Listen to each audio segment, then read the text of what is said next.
Pada hari ini, Sabtu 11 Juli 2026, Bapak Jaksa Agung telah menerima pengunduran diri Bapak Febri Adriansyah dari jabatannya sebagai Jaksa Agung Muda Tindak Pidana Khusus.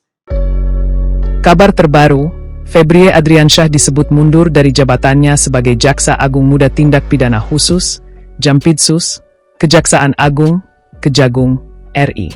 Jaksa Agung RI, ST Burhanuddin telah menerima pengunduran diri ini Febri Adriansyah sebagai Jampitsus. Kabar mundurnya Febri Adriansyah sebagai Jampitsus telah dikonfirmasi Kepala Pusat Penerangan Hukum, Kapus Penkum, Kejagung Anang Supriyatna. Dalam keterangan resmi yang diterima tribunnews.com, Anang mengatakan keputusan Febri Adriansyah mundur dari jabatan Jampitsus tersebut merupakan bentuk komitmen untuk menjaga integritas, objektivitas, dan netralitas proses penegakan hukum. Pengunduran diri Febri Adriansyah ini seiring adanya proses hukum yang sedang ditangani oleh penyidik Kepolisian Negara Republik Indonesia. Kapus Penkum Kejagung mengatakan, Kejaksaan Agung menghormati keputusan tersebut dan memastikan seluruh tugas, fungsi, serta penanganan perkara di lingkungan Jaksa Agung Muda bidang tindak pidana khusus tetap berjalan normal sesuai mekanisme yang berlaku. Kejagung mengajak semua pihak untuk menghormati proses hukum yang sedang berjalan dan tetap menjunjung tinggi asas praduga tidak bersalah. Sempat gelar jumpa pers. Sebelum surat keterangan resmi soal kemunduran Febri dari Jampitsus, pada Jumat, 10 Juli 2026, siang ia buka suara mengenai ramainya isu yang menyeret namanya dalam pusaran dugaan kasus korupsi. Kasus tersebut meliputi dugaan korupsi pasokan batu bara PLTU PLN, PT Asabri, hingga Krakatau Steel. Jumat, 10 Juli 2026, sekira pukul 10.40 WIB, Febri menggelar jumpa pers di kantor Kejagung. Febri terlihat memakai baju batik berwarna coklat. Ia pun langsung berdiri di atas podium yang bertuliskan Pidsus. Dalam konferensi pers tersebut, Jampitsus mengaku dirinya memastikan bahwa kegiatan dan tugas penyidik kejaksaan yang sedang melakukan penyidikan, penyelidikan, hingga penuntutan tetap berjalan sebagaimana mestinya, termasuk di dalam pengusutan tindak pidana korupsi. Febri Adriansyah tidak memberikan jawaban tegas saat dicecar mengenai isu pengunduran dirinya dari jabatan. Rumor tersebut santer beredar usai namanya dikaitkan dengan penyidikan kepolisian terhadap sejumlah perkara, yakni dugaan korupsi PLN Batubara, PT Asabri, dan Krakatau Steel. Alih-alih membenarkan atau membantah secara gamblang mengenai instruksi mundur tersebut, Febri menyatakan dirinya masih diperintah untuk menyelesaikan penanganan perkara. Namun, ia tidak menjelaskan secara rinci siapa yang memberikan arahan tersebut. Febri mengisyaratkan bahwa alih-alih bersiap mundur, jajarannya justru sedang mengebut berbagai kasus besar. Ia mengaku baru saja menjabarkan perintah pimpinan kepada bawahannya. Ini terkait dengan apa yang dilakukan oleh kepolisian yang dikabarkan juga menyebut-nyebut nama Bapak, menargetkan Bapak begitu. Bagaimana tanggapan Bapak mengenai permasalahan yang saat ini ditangani oleh Polri? Yang kedua, terkait juga dengan penggeledahan di rumah Sentul yang ditemukan banyak aset. Apakah benar kabarnya itu rumah kepemilikannya Pak Jampitsus? Juga terkait dengan yang kabarnya restoran The Club yang di Jakarta Selatan yang juga dikabarkan punya Pak Jampitsus. Yang terakhir, apakah benar kabar yang mengatakan juga Bapak akan merencanakan mengundurkan diri terkait dengan penanganan kasus yang ditangani oleh Polri? Itu aja, Pak. Borongan di pertanyaan. Apa digabung dulu? Ada lagi? Ya. Jadi yang pertama, tentunya semua proses penegakan hukum kita akan menghargai dan menghormati. Sesama rekan penegak hukum tentunya saling mendukung bagaimana ini menjadi terang, menjadi jelas, dan bisa kita jelaskan kepada masyarakat.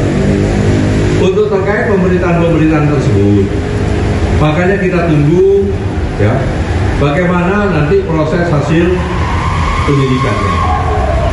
Dan sekali lagi dapat saya jelaskan bahwa Jampitsus tidak ada keterkaitan dalam bisnis yang apa yang telah diberitakan di medsos seperti di Cipete. Ya. Yang kedua, ini tuh jelas pada masyarakat dan teman-teman semua. Bagaimana ada uang yang ditemukan di rumah Sentul, itu ada yang punya. Ada yang punya, ada kegiatannya, orang-orang kegiatan bisa ditanya, ya, ada bangunannya, bisa nanti dicek. Tetapi tentunya, ini tidak akan dijelaskan saat ini, namun akan dijelaskan dalam satu proses acara yang benar. Paham? Paham? Ada lagi yang tanya? Yang mundur, Pak. Pak. Tadi belum TRF.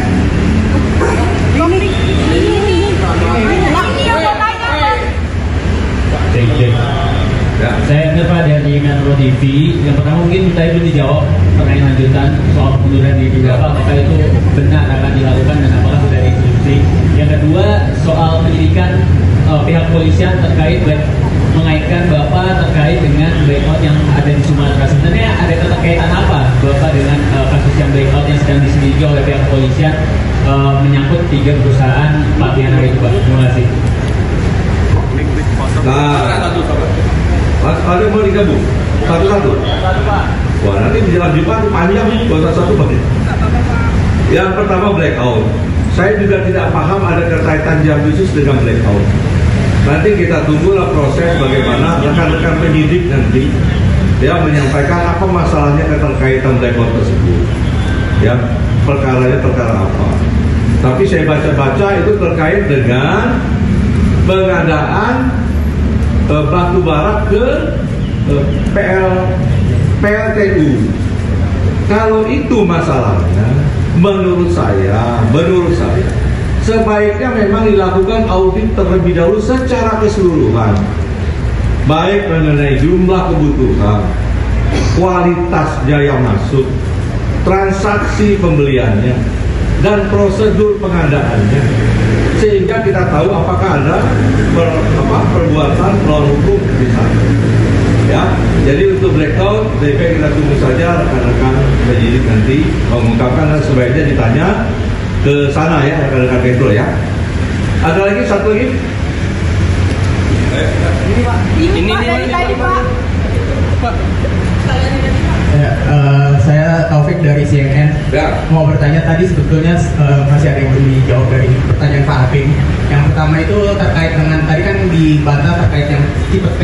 Tapi kan ada penggeledahan juga yang di rumah Sentul yang dalam video-video yang beredar itu ditemukan juga salah satu foto keluarga. Nah, apakah ada bantahan terkait itu yang pertama. Terus yang kedua, penegasan aja apakah berarti dari Pak Febri sendiri tidak mengetahui keberadaan uang-uang itu dan tidak mengetahui itu punya siapa. Terus yang ketiga tadi yang pertanyaan Pak Habib juga, kabar mengenai isu pengunduran dirinya itu apakah betul atau enggak, atau mungkin bisa diklarifikasi juga terkait itu. Ya, pertanyaan terakhir nih, yang ketiga ya. Jadi hingga saat ini saya masih pagi tadi menerima perintah-perintah untuk segera menyelesaikan pemberkasan penanganan perkara yang memang waktunya singkat, yang terbatas di waktu penahanan. Sehingga perintah itu tadi sudah kita jabarkan untuk memprioritaskan mana-mana perkara yang menjadi perhatian masyarakat, ya, untuk segera bisa kita berkas dan kita sidangkan. Yang kedua tentang rumah Sentul, ya, itu memang rumah pribadi Jam Isus yang sudah sejak lama. Itu bisa dilihat bagaimana proses kepemilikan sejak awal, ya. Dan mengenai uang mereka sudah saya jelaskan yang ditemukan, bahwa itu ada pemilik, ya, bahwa itu ada kegiatan, ada orang-orang juga terima kegiatan, itu bisa juga ditanya, kemudian juga ada beberapa kegiatan bangunan yang bisa dicek. Semua kami yakin dapat dipertanggungjawabkan dengan benar, tetapi tentunya tidak melalui forum seperti ini, melalui forum acara mungkin yang sudah sesuai prosedur. Cukup ya, rekan-rekan? Kabar mundur Pak, kabar mundur Pak. Silakan dari tadi. Pak izin lagi dari Depok. Mau menanyakan Pak, itu kan ada salah satu nama yang beredar juga, itu namanya Tan Kian, yang memang itu disebut berkaitan dengan Bapak. Nah, sedangkan kasus Tan Kian dari zaman Asabri itu kan memang sudah diusut sama Bitsus, dan Bapak sendiri waktu itu bilang bahwa pengusutan TPPU Tan Kian dilakukan gitu di Bitsus, tapi sampai sekarang belum ada. Nah, ini penjelasan Bapak sendiri gimana? Pertama itu. Kedua, terkait dengan kan Bapak tadi mengklaim bahwa tetap fokus dalam penanganan perkara yang tengah berjalan, salah satunya BGN. Nah, ini kan juga isunya bahwa kasus ini berkaitan dengan penanganan perkara BGN di Polri gitu. Nah, itu gimana Pak? Apakah memang ada ketersinggungan itu, dan gimana update-nya gitu? Jadi dapat saya sampaikan bahwa yang di BGN ini sedang berjalan proses pemberkasan, ya. Masih fokus di sana untuk cepat diselesaikan. Perintah ke saya itu yang menjadi prioritas.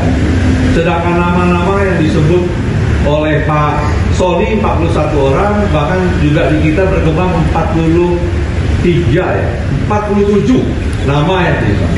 Tapi tentunya itu kan tidak serta-merta bisa juga terkait dengan perbuatan melawan hukum, dan bisa jadi proses pidana. Nah, ini kita lihat perkembangannya nanti, tetapi kita juga menginginkan agar BGN ini dapat berjalan baik ya. Dan ini juga selalu komunikasi kita dengan rekan-rekan sekarang yang menakodai MBG. Dan ini tentu menjadi program prioritas yang menjadi perhatian yang kita benahi segera dan bisa berjalan dengan cepat. Ya, itu yang kedua mengenai Tan Kian.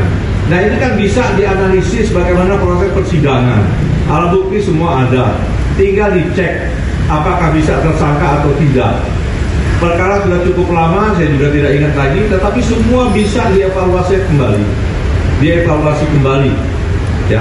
Dan itu pun masih berjalan proses eksekusi tanahnya. Tanahnya masih berjalan, ya. Tanahnya masih berjalan dieksekusi. Sehingga dalam proses penegakan hukum tidak ada sesuatu yang bisa dihilangkan apabila rekan-rekan semua dapat mengikuti dengan utuh dan dapat menganalisa setiap fakta yang sudah terungkap. Dan penyelesaiannya tentunya tidak sesaat, ada proses yang begitu panjang. Saya rasa demikian dan saya cukup rekan-rekan, ya.